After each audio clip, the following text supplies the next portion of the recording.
Back to the channel. We're going to look at layering sounds, and I'm just going to kind of quickly brush through the drums part because I had another video on it, but I'll just cover that, and then I'm going to talk about layering key group instruments. So key group instruments within the MPC. So if you're new to the channel, I basically use all my own key group instruments. They're all made based off of the different instruments that I have in the studio. I think I'm at up to close to 60 packs now. So let's just load some drum sounds real quick. And I'm going to load 2 different drum kits just for now. And then, so a quick thing about drum layers. I'll just brush over this real quickly. To be able to monitor both drums and both drum kits at the same time simultaneously in a layer, you have to play them or trigger them from an external keyboard or external drum pad like I have over here. Either one. You're not going to be able to do it from the MPC itself. Okay. So, if you try it, it's not going to happen. You're going to be able to monitor whatever's selected, like in this example. So here's, I got a modern funk kit.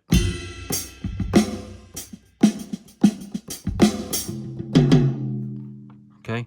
And then here I'm going to put Mr. Big, which sounds like this.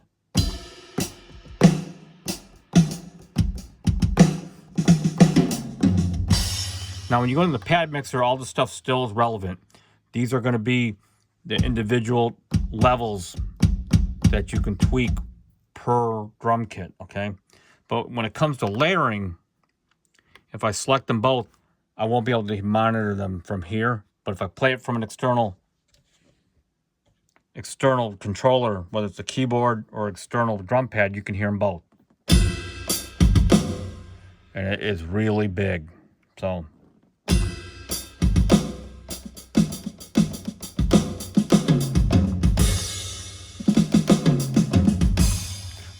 So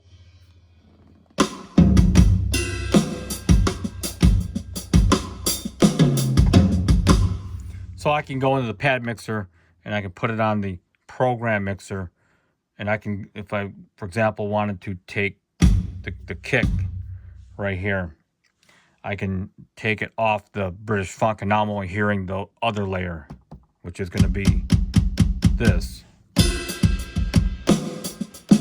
Or I can blend that layer in to where I think I need to be. Because sometimes, like the ride might be out of phase, the frequency. Or sometimes you just want the sound from the other, you like the way this ride sounds from the other kit. So you can just take it totally out. You can either turn the volume down or just put or press mute on the pad itself. So that. Now here when I record,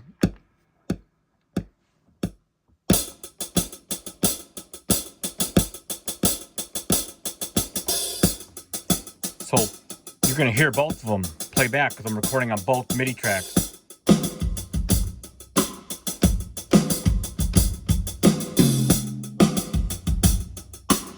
Okay, so that's an example of drums. So now, this is the cool part.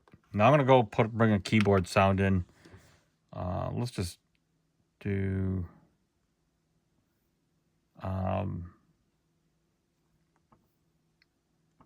So this would be a real basic thing. I'll take this felt piano and I'll assign it to this. So here's the felt piano. Okay, and then on this track, I'm gonna pull up or load. There's so much stuff you can do. I don't know what I want to do.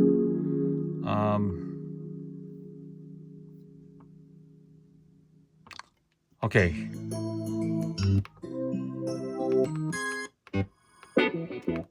So I'm going to take the Psycho piano.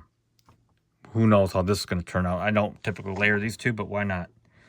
And if I go into here, we can kind of see them both at the same time. I'm going to just hit shift and record just so I can hear them both.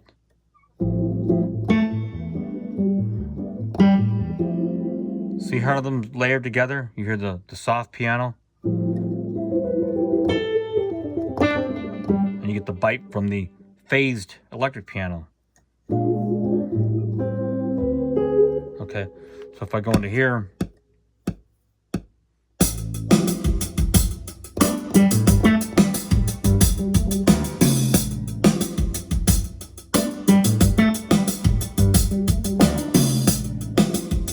okay, so that's an example of an actual layer. I even so let's go a little outside the box now. I'm gonna go, so as you can see, the convenience of having your key group instruments is great. All in here, you don't have to go out external. You don't have to dial up a plugin. It's great. So I'm gonna go into this pack called Odd Melodic. I typically took some really weird sounds that you typically wouldn't use. So I'll take these three. And I'm going to load a soprano sax. Load this guitar sound and this soprano sax from this XP pack. Okay. This is where things get really, really cool. So let's go put this on here. So here's Bosporus. So already it's cool.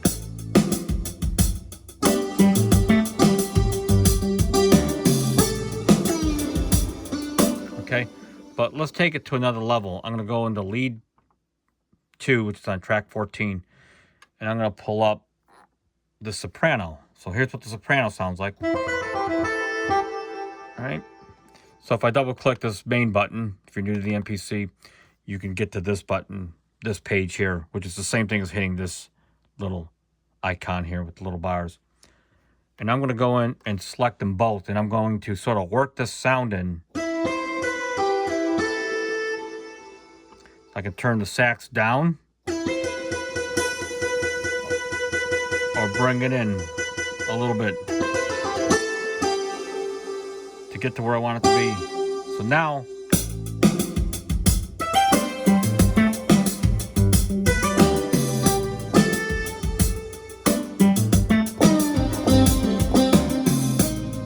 okay, and the combinations are just ridiculous. So let's just take Bosporus off.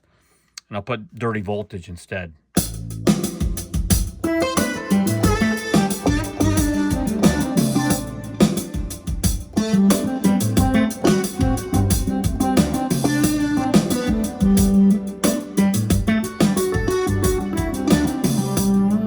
Okay. And how about sitar? So I'm going to take the sax down. Here's the sitar by itself. Pull it up here.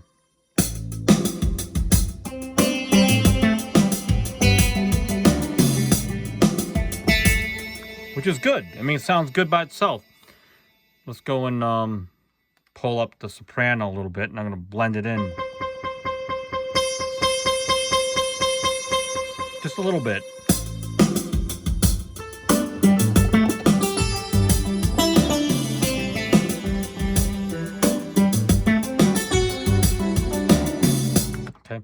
Now, not limited to that. So let's go into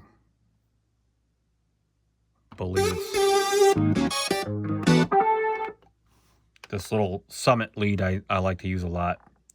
So let's go back. We'll look at everything here. So here's a sound called Force Lead. So let me just mute this real quick. So here's what Force Lead sounds by itself.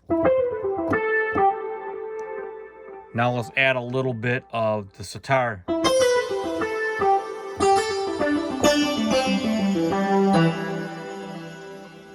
Matter of fact, let's add the synth strat. So the synth strat sounds like this.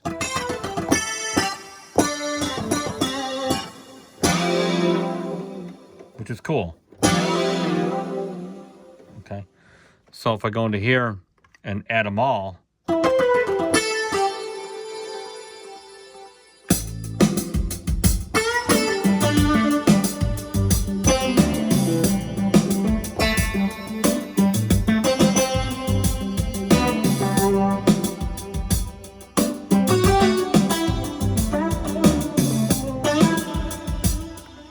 And so let's record this.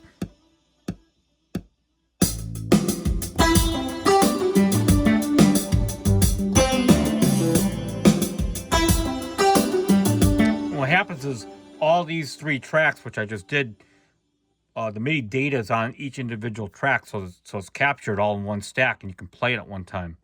Now, what stacking doesn't do, or what you cannot do with any kind of stack, is you can't really save it as a program. So my suggestion is, it's just unfortunate you cannot do that. My suggestion is, whenever you create a stack and you find that you're using it a lot, just resample it. Take all the effects off your sounds, sample it dry, and sort of recreate that effect. Is it going to sound as good?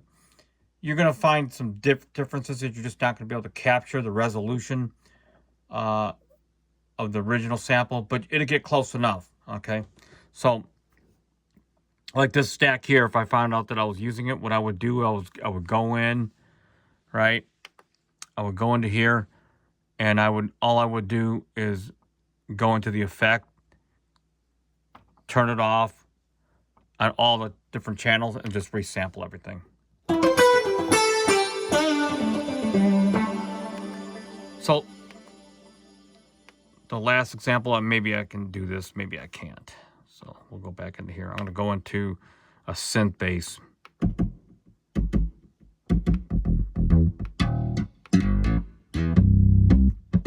Like this Fat Boy bass.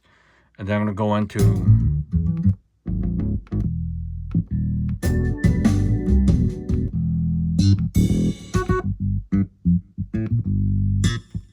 okay, so we'll see how this turns out. Might be good, might not be. So let's go look in here. So we're going to put the funk bass here, and we'll put the Moog bass. I might have to do a transposition.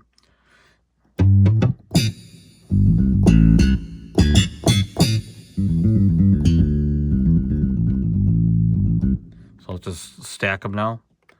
Let's see.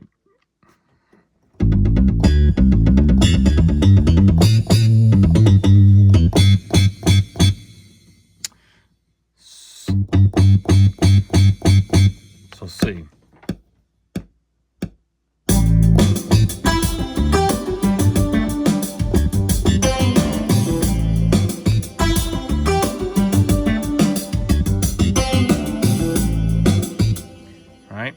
So those are all stacked.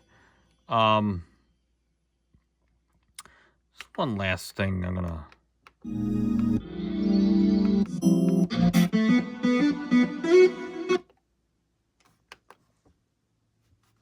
And then we'll conclude the video. I think. Let me put this in here. Just try it. It's the mono synth from the good old T series.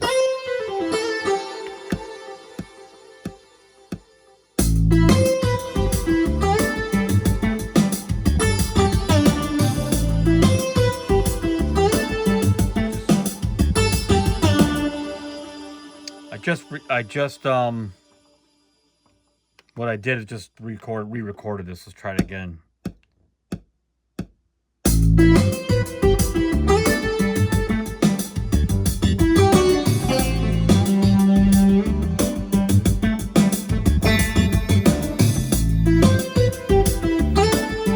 There we go.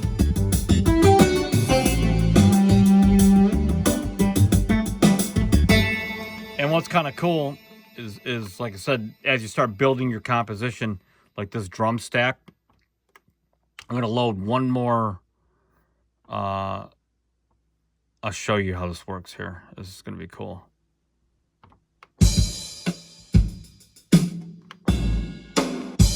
So I'll load this old PCM drum kit. Sounds old, but let's see.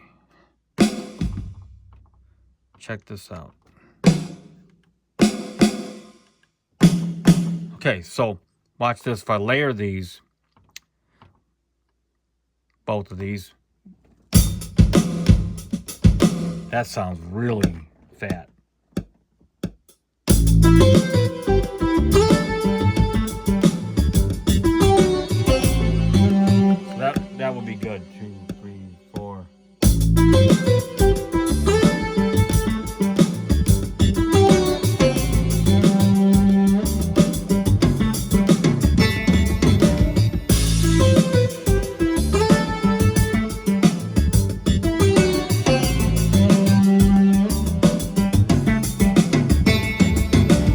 the toms.